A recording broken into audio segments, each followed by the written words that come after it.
이 원칙을 모르면 평생 월세 산다. 건물주가 된 남자의 성공 비밀. 같은 월급, 다른 결과 누군가는 평생 월세, 누군가는 건물주. 열심히 돈을 모았는데 왜 집을 사는 게 이렇게 힘들지? 건물주가 되는 건 원래 돈 많은 사람들만 가능한 거 아냐? 부동산 투자 잘못하면 빚더미에 앉는 거 아닌가? 많은 사람들이 부자가 되고 싶어 하지만 현실은 월급을 모아서는 절대 자산을 만들기 어렵다는 걸 깨닫게 됩니다. 똑같이 10년 동안 돈을 벌었는데 어떤 사람은 여전히 월세를 살고 어떤 사람은 건물주가 되어 월세를 받습니다. 결국 이 차이를 만드는 것은 이 원칙을 알고 실천했는지의 여부입니다.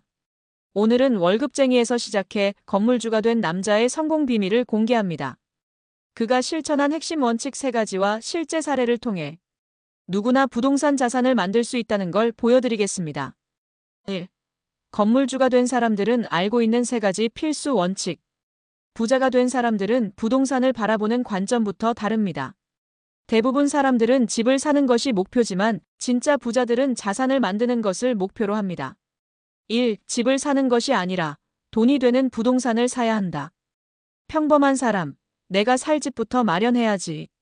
부자가 된 사람, 먼저 돈을 벌어주는 부동산을 사야지. 이 월급을 모아서가 아니라 레버리지를 활용해서 자산을 만든다. 평범한 사람, 돈을 다 모은 다음에 집을 사야지. 부자가 된 사람, 대출과 투자로 먼저 자산을 확보해야 한다. 3. 단순 소유가 아니라 현금 흐름을 만드는 부동산을 산다.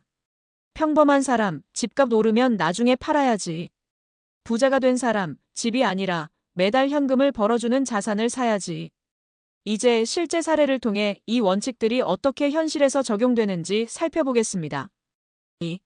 돈이 없던 A씨, 내 집 마련 대신 돈이 되는 부동산을 사다. A씨는 20대 후반까지 월급으로 간신히 생활하면서 돈을 모아야 한다는 강박에 시달렸습니다. 그는 내 집 마련을 목표로 했지만 집값은 계속 오르고 모으는 속도보다 가격이 더 빨리 올라 점점 더 집을 사기 어려운 현실을 맞닥뜨렸습니다. 그러던 중 그는 한 가지 중요한 사실을 깨달았습니다. 내가 살 집을 사려고 하지 말고 돈이 벌리는 부동산을 먼저 사야 하는구나. A씨가 실천한 전략. 자신이 살 집이 아니라 월세를 받을 수 있는 소형 오피스텔을 먼저 구입. 대출을 적극 활용해 자기 돈 10%만 투자. 월세 수익이 대출 이자보다 많도록 철저하게 계산. 그 결과 그는 2년 만에 소형 오피스텔 2채를 추가로 매입했고 그 월세 수익을 바탕으로 본인 거주할 집을 마련할 수 있었습니다. 내 집부터 마련하려 하면 평생 월세살이지만 돈을 벌어주는 부동산부터 사면 자산을 만들 수 있다. 3. 이 월급을 모아 집을 사려던 B씨, 레버리지 활용으로 건물주가 되다. B씨는 처음에는 월급을 모아서 집을 사려는 평범한 직장인이었습니다. 부동산 가격이 오르면서 점점 내 집 마련이 힘들어졌고 대출은 무섭다고 생각해서 절대 쓰지 않으려 했습니다.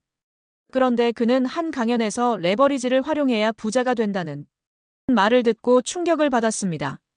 내 돈만 가지고 부동산을 사려는 게 아니라 은행 돈을 활용해야 빠르게 자산을 만들 수 있구나. B씨가 실천한 전략. 대출을 적극 활용해 소형 상가를 매입. 월세 수익이 대출 원리금을 초과하도록 철저히 계산. 처음에는 대출이 부담이었지만 건물에서 나오는 월세가 점점 늘어나면서 부담 감소. 그 결과 그는 5년 만에 3채의 상가 건물을 보유하며 건물주가 되었습니다. 대출을 무서워했던 과거와는 완전히 다른 삶을 살게 되었습니다. 대출을 빚이라고만 생각하면 부자가 될 수 없다. 좋은 빚은 부동산 자산을 만드는 강력한 도구다. 4. 집값 상승만 바라보던 C씨, 현금 흐름을 만드는 부동산을 사다. C씨는 처음에는 집값이 오르면 돈을 벌 수 있다 는 생각으로 아파트를 샀습니다. 그런데 집값이 올라야만 수익이 나오는 구조라 매달 부담이 컸습니다. 그는 시간이 지날수록 부동산은 단순히 오를 걸 기대하는 게 아니라 매달 돈을 벌어다주는 자산이 되어야 한다 는 걸 깨달았습니다. C씨가 실천한 전략. 거주용 아파트가 아니라 월세가 나오는 상가 오피스텔을 매입.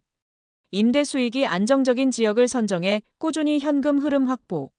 집값이 오르지 않아도 매달 안정적인 현금이 들어오는 구조 완성.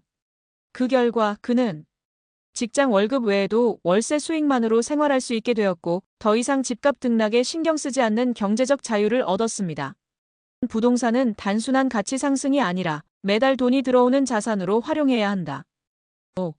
평생 월세살이를 벗어나 부자가 되기 위한 3가지 핵심 원칙. 1. 내가 살 집이 아니라 돈을 벌어주는 부동산부터 사라.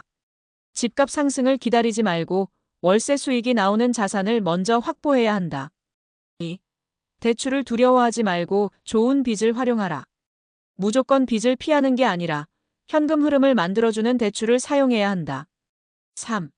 부동산을 소유하는 게 아니라 현금이 나오는 구조를 만들어라. 집값 오름만 기다리지 말고 매달 수익이 나오는 부동산을 선택해야 한다. 6.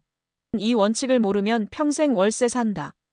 부동산은 사는 게 아니라 돈이 되는 부동산을 사야 한다. 대출을 빚이라고 생각하면 평생 자산을 만들기 어렵다. 집값이 아니라 현금이 나오는 구조에 집중해야 한다. 당신은 지금 어떤 선택을 하고 있나요? 내 집 마련을 목표로 살고 있는가? 대출이 두려워 부동산을 포기하고 있는가? 집값 상승만 기다리고 있는가? 오늘부터라도 부자의 방식으로 사고하세요. 당신도 충분히 건물주가 될 수 있습니다.